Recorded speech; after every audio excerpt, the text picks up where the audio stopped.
తమిళనాడు రాష్ట్రంలో గవర్నర్ ఎవరు బాధ్యతలు నిర్వహించినా ఏదో ఒక వివాదంలో ఇరుక్కోవడమో లేకపోతే ఆ ముఖ్యమంత్రులతో తగవు పెట్టుకొని వారు ఏదో ఒక సమస్యలో కూరుకుపోవడమో జరుగుతుంది.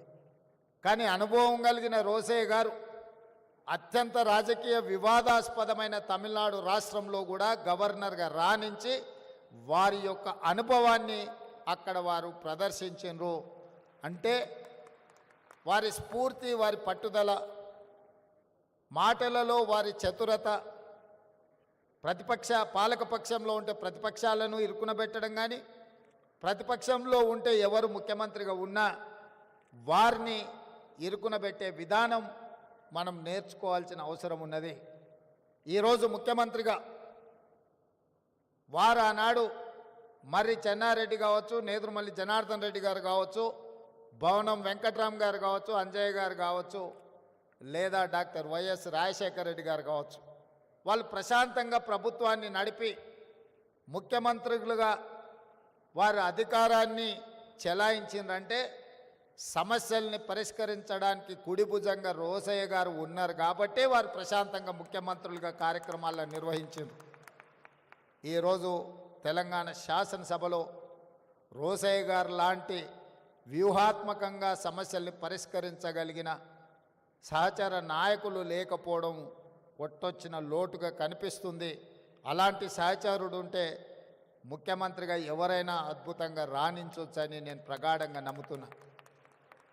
ఎందుకంటే ముఖ్యమంత్రిగా చదువుకొని రాకపోయినా గతం గురించి సంపూర్ణమైన అవగాహనతో, భవిష్యత్తు ప్రణాళికలతో రోసయ్య గారు సిద్ధంగా కూర్చునేవాళ్ళు. మనం విఠలాచార్య సినిమాలో చూసేవాళ్ళం. అక్కడ అగ్గి బాణం వేస్తే ఇటువైపు నుంచి వానబాణం వేసి అగ్గిని ఆర్పే విధంగా ప్రతిపక్షాలు ఎంత ధీటుగా సమస్యల్ని ప్రస్తావించినా రోసయ్య గారు అంతే చతురతతో వాటిని ఎదుర్కొని ప్రభుత్వాన్ని ఎల్లవేళలా కంచె వేసి కాపాడేవాడు. అందుకే ముఖ్యమంత్రులుగా ఎవరున్నా నెంబర్ 2 పొజిషన్ పర్మనెంట్, 1 పొజిషనే మారుతూ ఉండేది. అది విజయభాస్కర్ రెడ్డి అయినా, చెన్నారెడ్డి గారైనా, అంజయ్య గారైనా, భవనం వెంకట్రామ్ అయినా, డాక్టర్ వైఎస్ రాజశేఖర రెడ్డి గారైనా, ఇలా 1 పొజిషన్లో పాత్రలు ఎప్పుడూ మారేటివి. కానీ 1 పొజిషన్లో ఎవరున్నా 2 పొజిషన్ మాత్రం పర్మనెంట్గా కొనిజేటి రోసయ్య గారే ఉండాలి అని ఎవరు 1కి వచ్చినా రోసయ్య గారిని కోరుకునే వాళ్ళు. పెద్ద ఆయన ఏ రోజు కూడా 2కి వచ్చిన కాబట్టి 1లో ఉన్న వాళ్ళని జరిపి కూర్చోవాలని వారెప్పుడు తాపత్రయపడలే, తొందరపడలే. అందుకే ఆ సమయం సందర్భం వచ్చినప్పుడు శ్రీమతి సోనియా గాంధీ గారు ఈ క్లిష్ట సమయంలో రోసయ్య గారినే ముఖ్యమంత్రిగా చెయ్యాలి అని సోనియా గాంధీ గారు భావించినరు. అంటే పార్టీ పట్ల వారికి ఉన్న నిబద్ధత, పార్టీకి వారి పట్ల ఉన్న నమ్మకం, విశ్వాసం అనేది రోసయ్య గారిని ముఖ్యమంత్రిని చేసింది. నేను ఈ వేదిక మీద నుంచి ఇంకొక అంశం కూడా ప్రస్తావించదలుచుకున్నా. వారి యొక్క నిబద్ధత, వారి యొక్క క్రమశిక్షణ వారికి అన్ని హోదాలను ఇంటికి తెచ్చిపెట్టింది. ఏ రోజు కూడా నాకు తెలిసినంత వరకు రోసయ్య గారు నాకు ఈ పదవి కావాలి అని అధిష్టానాన్ని అడిగిన సందర్భం లేదు. అది మంత్రి కావచ్చు, ముఖ్యమంత్రి కావచ్చు, గవర్నర్ కావచ్చు. వారి ప్రతిభనే, వారి క్రమశిక్షణనే, వారికి పార్టీ పట్ల, నాయకత్వం పట్ల ఉన్న కమిట్మెంటే వారికి అన్ని హోదాలను తెచ్చిపెట్టింది. వారిని మనమందరం స్ఫూర్తిగా తీసుకోవాల్సిన అవసరము ఉన్నది. సభలో సమస్యల్ని వ్యూహాత్మకంగా ఎదుర్కోవాలి అని అంటే రోసయ్య గారిని గుర్తు తెచ్చుకోవాలి అని అంత బలంగా వారి ముద్ర చట్టసభల మీద వేసినరు.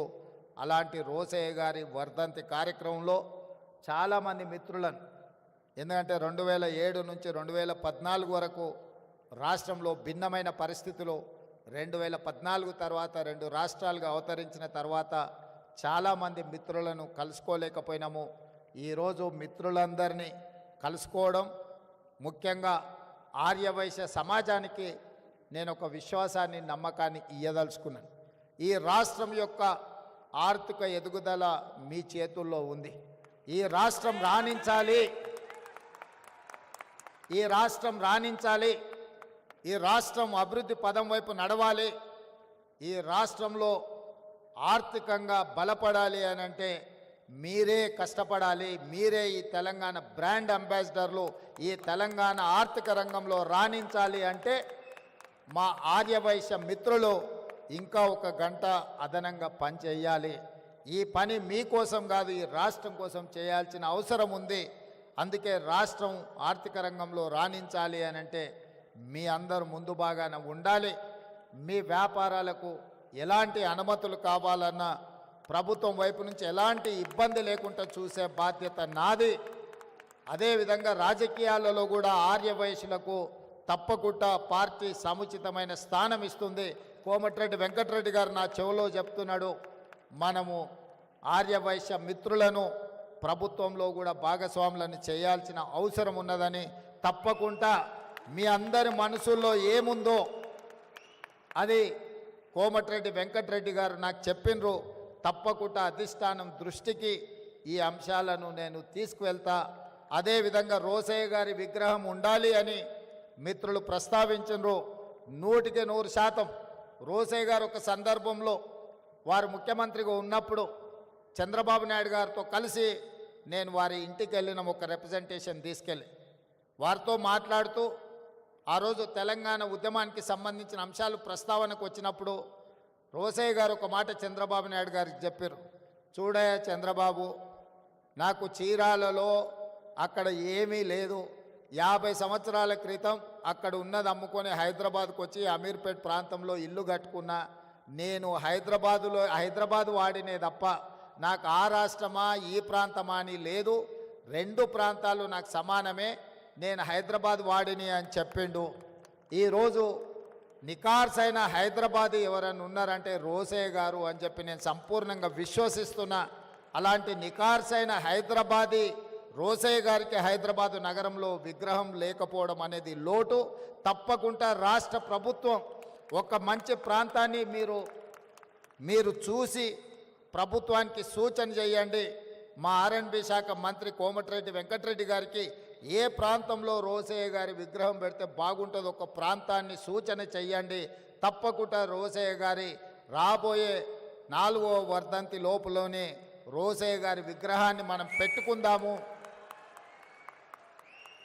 ఎందుకంటే వారు అందరికీ స్ఫూర్తి, ఆర్యవైశ్య మిత్రులకే కాదు, ప్రజా జీవితంలో ఉన్న వార్డు మెంబర్ నుంచి పార్లమెంట్ మెంబర్ వరకు, రాష్ట్ర మంత్రి నుంచి కేంద్ర మంత్రి వరకు, ముఖ్యమంత్రుల వరకు రోసయ్య గారు ఒక స్ఫూర్తి. అలాంటి వ్యక్తుల విగ్రహాలు ఉండడం ద్వారా ఈ సమాజానికి ఒక మంచి సందేశాన్ని ఇచ్చిన వాళ్ళం అవుతాము. తెలంగాణ రాష్ట్ర ముఖ్యమంత్రిగా మా ఆర్యవైశ్య మిత్రులకు నేను మాటిస్తున్నా, మీరు మంచి ప్రాంతంలో రోసయ్య గారి విగ్రహం పెట్టడానికి మీరు ఏర్పాట్లు చేసుకోండి. రాష్ట్ర ప్రభుత్వం అనుమతిస్తుంది. ఆ ప్రాంతాన్ని రోసయ్య గారి పేరు మీద అభివృద్ధి చేసే బాధ్యత మా ప్రభుత్వం తీసుకుంటుంది అని చెప్పి ఈ సందర్భంగా మీకు అందరికీ తెలియజేస్తూ, ఏది ఏమైనా చాలామంది నిర్వాహకులు ఇందులో భాగస్వాములు ఉన్నారు. వారికి పేరు పేరున మనస్ఫూర్తిగా ఒక మంచి కార్యక్రమాన్ని ఏర్పాటు చేసినందుకు అభినందిస్తున్నా. అదేవిధంగా Pendakanti educational academy, Vasavi engineering college ఒక అద్భుతమైన సంస్థ, రామ్మోహన్ రావు గారిని సన్మానించడం అనేది నాకు ప్రత్యేకమైన గౌరవం. ఎందుకంటే వారితో నాకు చాలా సంవత్సరాల నుంచి పరిచయం ఉన్నది. వారు ఎంత నిబద్ధతతో వాసవి ఇంజనీరింగ్ కాలేజు నిర్వహించినరో నాకు తెలుసు.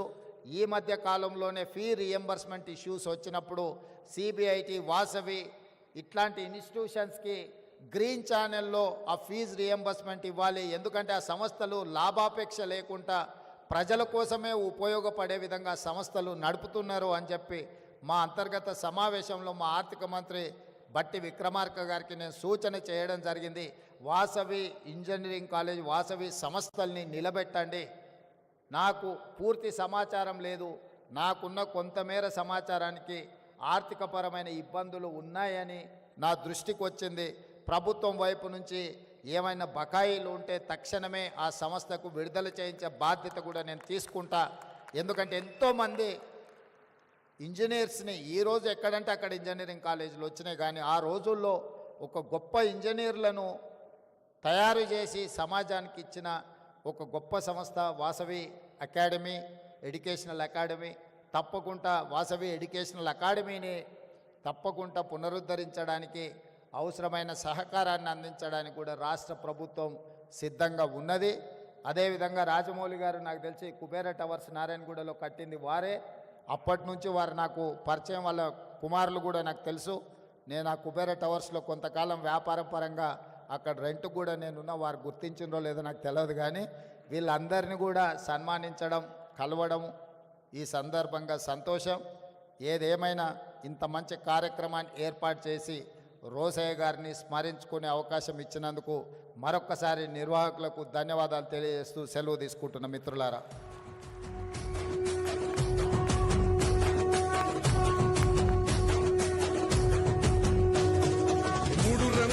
Thank you, sir. Thank you very much. Thank you for your visionary words. మరి కోర్ కమిటీ పక్షాన జ్ఞాపికని ముఖ్యమంత్రి గారికి అందించి సత్కరించబోతున్నారు ఆత్మీయ